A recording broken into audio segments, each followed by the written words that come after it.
தமிழக வெற்றி கழகத்தோட இந்த மதுரை மாநாட்டுல கிட்டத்தட்ட எவ்வளவு மக்கள் வந்தாங்க அப்படின்றத வாங்க பார்க்கலாம். தமிழ்நாட்டுல மாநாடு என்றாலே நாங்க தான் அப்படின்னு இனிமே யாருமே சொல்ல முடியாது. அந்த அளவுக்கு மிக மிக பிரம்மாண்டமாகவும் தமிழகமே வியக்கிற அளவுக்கு நடந்து முடிஞ்சிருக்குங்க தமிழக வெற்றி கழகத்தோட இந்த மதுரை மாநாடு. எந்த ஒரு மாநாட்டிலுமே 500 பாத்ரூம் வசதிகள் மற்றும் தண்ணீர் குழாய்கள், 50 ஆம்புலன்ஸ்கள் மற்றும் செவிலியர்கள், டாக்டர் வசதிகள் அப்படின்னு தொண்டர்களுக்காக இவ்வளவு வசதிகளை முன்வைத்து எந்த ஒரு மாநாடும் யாரும் நடத்தியதில்லை. அதுல ஃபர்ஸ்ட் இடத்தை பிடிச்சிருக்கு தமிழக வெற்றி கழகம். இந்த மதுரை மாநாட்டை கலைக்கிறதுக்காக பல சதித்திட்ட வேலைகளை ஆளுங்கட்சி வந்து ட்ரை பண்ணாங்க. ரோட்ல குழிய தோன்றது, சேர் தர மறுத்தது, டேட்டா மாத்தினது, சீக்கிரமா மாநாட முடிக்கணும் அப்படின்னு பல எதிர்ப்புகளை கொடுத்திருந்தாலும் ஆனா பல இன்னல்களையும் தடைகளையும் தாண்டி சாதனையை படைச்சிருக்குங்க தமிழக வெற்றி கழகத்தோட இந்த மதுரை மாநாடு.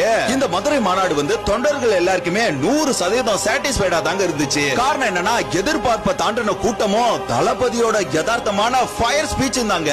தமிழக வெற்றி கழகத்தோட இந்த இரண்டாவது மாநில மாநாட்டுல கிட்டத்தட்ட 25 லட்சம் மக்கள் வந்திருந்தாங்க அப்படின்றது வரலாறு. இனிமே எந்த ஒரு கட்சியாலையும் காசு கொடுக்காம குவார்டர் கோழி பிரியாணி கொடுக்காம இப்படி ஒரு பிரம்மாண்ட மாநாட்டை தமிழக வெற்றி கழகத்தை தாண்டி யாராலையுமே நடத்த முடியாது. சோ இந்த வீடியோக்கு கீழே மாநாடுனாலே இனிமே டிவிக்கே தான் அப்படின்னு மறக்காம கமெண்ட்ல சொல்லிட்டு போங்க.